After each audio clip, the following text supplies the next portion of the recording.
All right, here we go. Back on the huddle, brought to you by McDonald's and Christina Salas State Farm Insurance. I'm Carlos Robledo, along with Jake Berry, and now we have Coach Mike Burget on the line after a big Thursday night victory where they beat Brownsville Rivera by a final score of 53-21. And Coach Burget, you guys were down 14-0 in that game, but you guys didn't panic. You just just kept on motoring along and ended up winning the contest. Well, the kids didn't panic. I was sort of panicking when we was warming up. The kids, man, I was telling them before the game, look, guys, we're not playing still. Wake up. I mean, it's just like they was going through the motions. So, my hat's off to Brownsville Rivera and Tom Chavez. He always gets those kids ready to play. They came out and they took it to us, and time we got our feet back on the ground, we was down 14-0. But the coaches and the kids made some adjustments, and we played really well. Coach, why did y'all play that game on Thursday night? There was no game on Friday there at Bobby Lackey. Was there any reason why y'all had to play on Thursday night? No, Tom and myself agreed to play on Thursday because, it gives us an extra day to prepare for the next team. And, we wanted to go out scouting that night, Friday. Ah, very good, very good. Little strategy there. I was wondering about what was going on there. Well, it looks like you found a replacement for Lupe Moron, and every year you guys do that. You always have somebody, but it could be a couple of guys. I know Emilio Tamez ended up, with 128 yards rushing and 3 TDs, but Ciro Rojas can also take the ball, and you might have a couple of other weapons there as well. Well, Fabian Castro, he's got a sprained ankle. He got in the game. I think he averaged over 10 yards a carry, but he's got a sprained ankle, so we limited him on playing time. He's going to be deadly. I mean, the kid's fast. He's strong. Cito can take it to the house. We had a sophomore come in named Freddie Gonzalez. He scored a touchdown. He's one of those kids that's got great vision. He had over 2,000 yards last year on the freshman. We got Chris Cardenas, who averaged over 5 yards a carry. We got some backs. I mean, we're going to be okay there. Do you have an all-state lineman, Coach, because you always have one every year? Is there someone there that we don't know about? Well, I think right now he didn't play. Okay. He didn't play, Jonathan Bonda. He's a little banged up. He'll be back. It looks like he'll be back earlier than we think, but, he suffered a little bit of a sprained ankle and a sprained knee. He's walking around good today. He's in the weight room lifting right now, so he looks good. I think our left tackle has that chance, Gavin Gatton. He had a great first game. So, we got some big boys up front, and they're all seniors, so we're looking forward to them. But everybody wants to know about the big quarterback, the sophomore quarterback, Richard Lefevre, 6'3", 6'4", sophomore, can throw the ball. When I walk around Weslaco, that's what people want to talk about. Who is this kid, and how are they going to use him? Well, I mean, he's 270 pounds. That's what he started out. He's about 260 right now. Mm-hmm. So we told him if he couldn't play quarterback, we're going to put him on the offensive line. So, he threw the ball well. He threw a touchdown to Cito. He threw a couple of important first downs. He's still learning the system, though. He's always been from the gun. Mm-hmm. And a little bit from underneath center, but, he's working with different kids. He's getting used to them. He's getting used to, our players. So, he's got a long ways to go. I know that we played our senior, who was our starting quarterback on JV last year, the most this game. He's really good underneath center, JJ. And, he looked really good. And then Cito went in there and played quarterback. We're going to go with a 3-quarterback system this year. Okay, all right. Well, and I know it takes time, especially when you guys run the, you run your running offense, your grounded pound type of team. But when you got talent like that and you can add another dimension, it might take a little bit of time. But when I saw him throw the ball, the few times that he did throw, I mean, he threw it very, very nicely. So you guys you bring in that extra part of your game, and you can do phenomenal things. You already are, but you could even be further with him. Well, we're hoping you're right, and we're hoping you're totally right that we threw the ball a lot against Mission our first scrimmage. I went into the second scrimmage telling our offense we wasn't going to throw the ball at all. And this first game I wanted to throw the ball 10 times. Well, we got up to, I believe, 6. I think we threw the ball 6 times, and we're going to keep working on that. The timing in practice is just a little bit off right now, but I think once we get it going and once this kid works longer with our skill guys, I think we'll be able to throw the ball for 100 yards a game, and that's going to shock the Valley right there. Yeah, and I know the defense got off to a slow start. Roy Pedraza with a couple of interceptions, and then also J.C. Vargas with an interception back for a touchdown, and Coach Guzman did a good job of making his adjustments after y'all were down 14-0. Well, we was down 14-0 because the offense threw an interception. So I'm going to have to take a little blame on that one. Our defense, Coach Guzman's been here ever since I've been here 10 years, and he's been in charge of the defense for 9 years, and our defense, probably don't get enough credit. They play great. The coaches do a great job putting the kids in the positions, and anytime you have 4 interceptions, not 1, not 2, not 3, 4 interceptions and a fumble recovery, you better win a football game. And those guys that you just mentioned, Roy Pedraza, he is a sophomore. JC, interception touchdown, sophomore.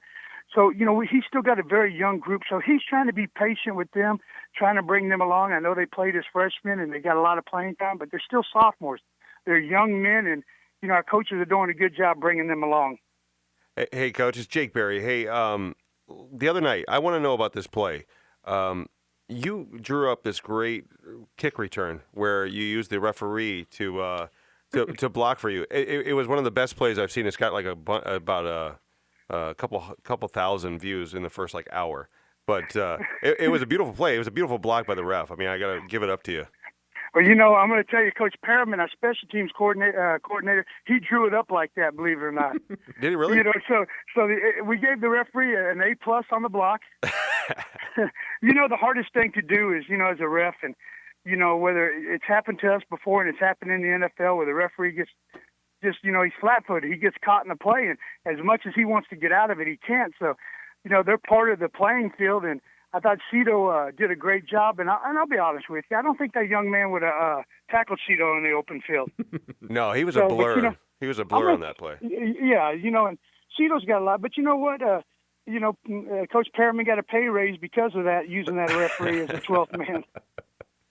All right, Coach, we're going to let you go. That beard, you're going to keep that beard for a while longer, or are you going to let it grow a little bit longer? Well, I'm hoping it comes off this year. It's up to the kids. You guys, a lot of people don't know that our baseball team, I got an agreement with them that if, last year they told me if they did something, and I'm not going to say it on air, that if they won a game and they're looking forward to winning the game in baseball, I'll go out there on the pitcher's mound and shave it off. Well, that game that was one of the top teams in our district, the score was 2-2 going into 7th inning. So I looked at my wife and I said, well, baby, looks like the beard's gone. Of course, she's happy. She'd like to see the beard gone. So we know it was the Weslaco High game. Come on, Coach. Because we were following that game. It was a close game. Yeah, and that's just motivation. You're trying to give the kids. I understand.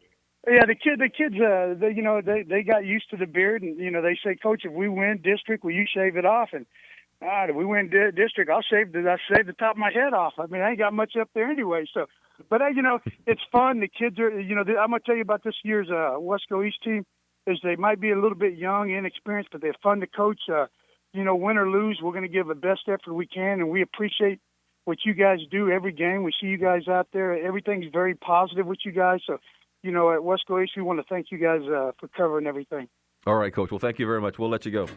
All right, we'll see you guys later. Thank you, Coach. That's Coach Mike Burget from Weslaco East, and here's a coach that, he's one of those. He's an offensive guru. He was at Donna. He did it. He was very, very good.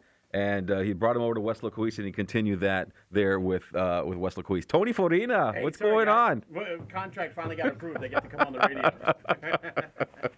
You know what I love about Mike Burget is the energy that he brings day in and day out. I mean, you see a lot of coaches that'll go out there and they're just kind of, all right, it's Friday night, and they're so focused and they're so into the game that they really don't exude a lot of energy. And then you see a guy like Mike Burget, and he's one of the few that he's just pumped and he's psyched, and his team is feeding off of that energy, and it just helps build the atmosphere around the game so much more than normal.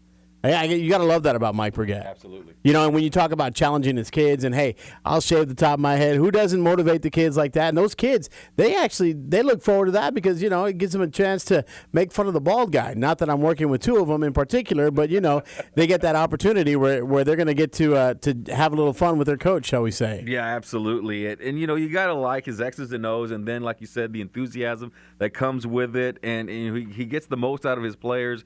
And Weslaco East is what you go to Sherryland, you see so much talent. You go to some of these other schools, and they got all this size. You go to Weslaco East, you don't see the depth, and you don't see the amount of players that are all 6 foot and above. They're kind of smaller, but they're faster. So he works with they don't have as big or a lot of depth, and they don't have as much talent, I guess you could say, as Sherryland and some of these other bigger schools. So he does a lot with a little bit there at Weslaco. When you've got the amount of kids that you can choose from, when you get to some of these other schools, and you say, "Man, I've got over 700 kids that would love to come out and play football," and you've got to select, and you've got to pair that and narrow it down, and some kids are just not going to be able to do so, and to get to those numbers, and you think Weslaco East never has that talent, but they've got it, and it's incredible that they don't get the pub that, we give them a lot of pub at 956sports.com, but some of these guys, you're just kind of trying to figure out, how come I've never heard of them? How come they don't get spotlighted as much as they usually do? And when you talk about having 5 or 6 running backs,